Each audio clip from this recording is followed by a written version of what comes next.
Callender. Congratulations for your 2020 Boston Globe Horn Book Award for Fiction for King and the Dragonflies. Thank you so much. You're welcome. Yay! It is very exciting. I'm sorry that we won't be able to celebrate in person. Yeah, those are the times, but I'm really, really, really grateful for the honor. You know, I was reading your blog and I thought you had a very interesting question about how in every manuscript that you're working on, you ask yourself at some point, what's the point? Yeah. And this is what we do as book reviewers all the time, unfortunately, you know. But when did that happen with King and the Dragonflies? When did you ask yourself that question? So I feel like there were multiple times I asked that question. And the first one was actually with my dinner with my editor, Andrea Davis Pinkney from Scholastic. I'd had like a separate idea. I was kind of brainstorming. Every now and then we would talk about it. And she suddenly said to me at the dinner, you know, I've never seen a middle grade that featured a Black queer protagonist before. And it suddenly hit me that I hadn't either. And that's really what was the first spark, and the first point was really just realizing that I've never seen this story. I've never seen a king before, a Black queer boy, and how those two identities can really affect who any character is, but especially a boy like King, whose brother, he's just lost his brother. You know, he feels like his brother never really got a chance to know who he truly was. So I think that was the main point, was going into the story and knowing that young people haven't really gotten a chance to see themselves as two marginalizations before, and how does being Black affect queerness, and how does queerness affect Blackness? Mm-hmm. And how far had you gotten? What did you know about the story before you asked that question? Absolutely nothing, because I had a separate idea. I don't even remember what it is at this point. As soon as Andrea said that, it was like, oh, you know, I never considered that. And when I sat down, it honestly was a bit of a spiritual experience, a bit of a meditative experience. I sat down and the story really just like came out from that one statement alone. That's interesting for me to hear, because as I was rereading King and the Dragonflies yesterday, preparing for this, I thought it's so carefully crafted. It's not like we've all read those sort of cri de coeur novels where this is important to me and I'm going to let it spill out, right?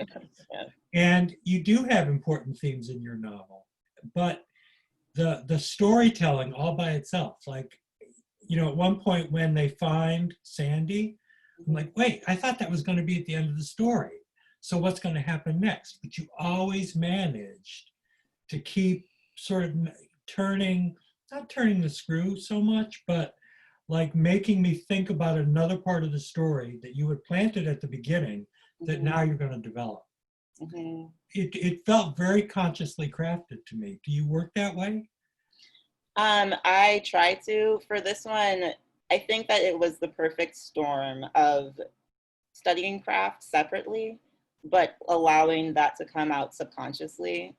And I'll be perfectly honest, there are many work in progresses or first drafts where I sit down and I'm kind of like, I've got the different like ideas of what craft is and different craft books beside me. I'm like, I have to do this, I have to do that. And it doesn't feel as organic. And I think that the perfect time for a book like this is when the craft just kind of like comes out naturally, and it's like I look back at it and I'm like, oh, that actually was how it should have been crafted, but I didn't really do that consciously as I was writing it. Mm-hmm. That said, in the revision, it is very helpful to be able to look at those craft books and be like, is there a moment where this is not going where the writing just isn't as strong, the plot just isn't as strong, what is it that's missing? And then I can rely on those resources to kind of make it stronger after the fact. And you've worked in children's book publishing, right? I have, yeah. So how do you find that professional background has served you as a novelist?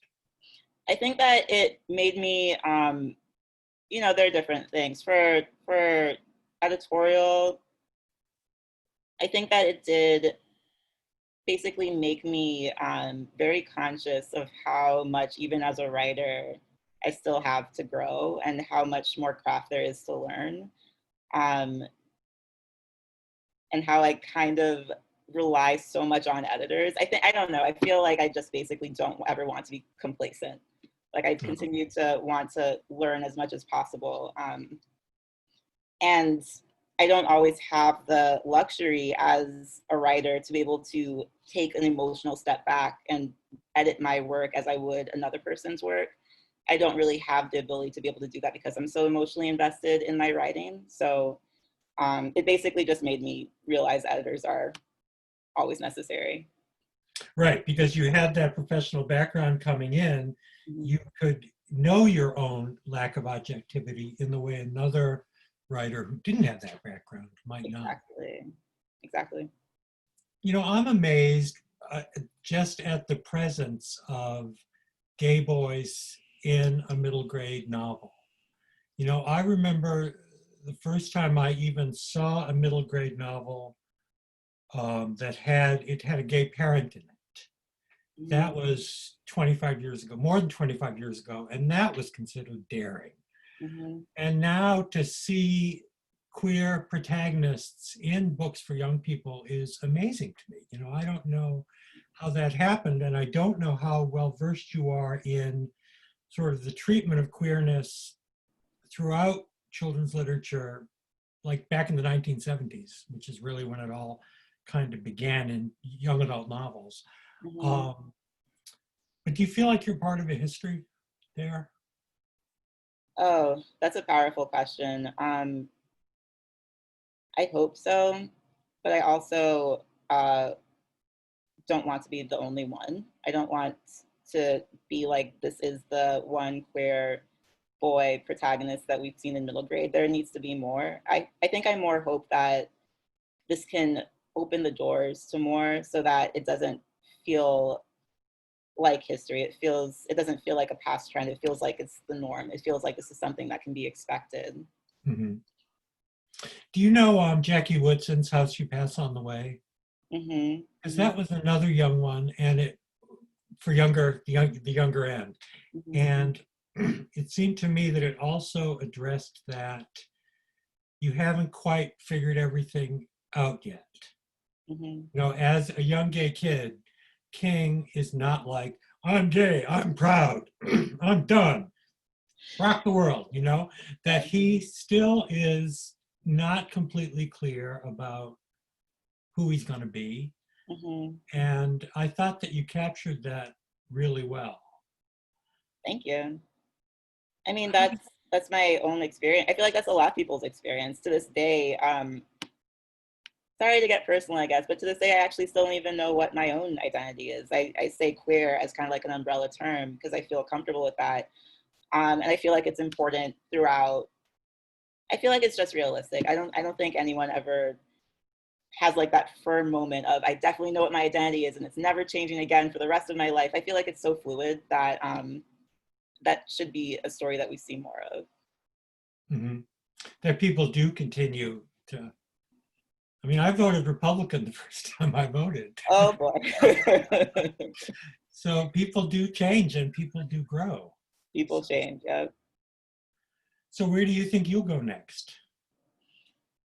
Oh my goodness. I know you have a lot of irons in the fire right now because you have a TV show maybe coming from another book, right? Yeah, fingers crossed for Felix Ever After. And you've written adult books. Hmm. So what's your Mount Everest? What are you going to do next? What's your big plan? Right now, my Mount Everest is trying to figure out what my Mount Everest is because, like I said, I really don't want to be complacent. I want to continue growing. I want to see, I'm I don't know if I'm even allowed to say this. I've started working on graphic novel scripts. I'm definitely very interested in writing for TV also. And I've honestly started to wonder, as I love writing, I'm always going to continue to write. But in this day and age, I do think that writing can save lives. And I do think that writing can change minds. And that's always going to be important. But I wonder if there's anything else I can do at this moment to help save a person right now, not only through writing. So I've been thinking about nonprofits, I've been thinking about other forms of activism to do alongside with my writing. How does writing save you then? Well, this is a bit of a sad story for me now because of how things have shaped up with Harry Potter and J.K. Rowling and her transphobia. But Harry Potter did literally save my life when I was younger and struggling quite a lot with mental illness and suicidal ideation. And I said, I'm going to not harm myself until I can read the final book of the Harry Potter series. And how long in the series were you at that point? I think I was on the third or fourth book. So, that bought me a few more years, and that allowed me more time to see that as painful as life can be, there are cycles and there's also joy. I know that I'm not the only person that has said that. Books have literally saved lives in that sense. But also just in allowing you to know that you're not alone. I think that does so much to help a person feel like they do belong in this world. So I know that writing can save lives from that sense too. But that's really reading saving lives. How does writing, I don't mean to be dramatic and say, how does writing save your life? Yeah. But what does writing do for you? I mean, aside from giving you a living, but what does it do for you as a person? It, from the other side of that, it lets me see that I'm not alone also. I wrote Hurricane Child as my first book to kind of say, like, I'm queer and I've struggled with feeling very alone and feeling like I don't belong. And being able to write that story and hear people say, I felt the same way, you're not alone, that has saved me quite a lot. I'm getting emotional. I'm trying to keep it together. I think for writers, for me anyway, it really is a way of communicating with the world and just feeling like I do belong with the world as well, because I'm able to communicate how I feel and other people are able to reflect on that and say, yes, that's how I feel as well. Well, I think one good thing that awards do is that they are a sign that, yes, here's a world that you belong to, that we're very happy you're in. Mm-hmm. We're very happy that you gave us this book that then we can share with young people everywhere. So happy to help. Glad you came. Thank you very much. Thank you so much. I hope we get to meet in person soon. Me too. Absolutely. All right. See you later.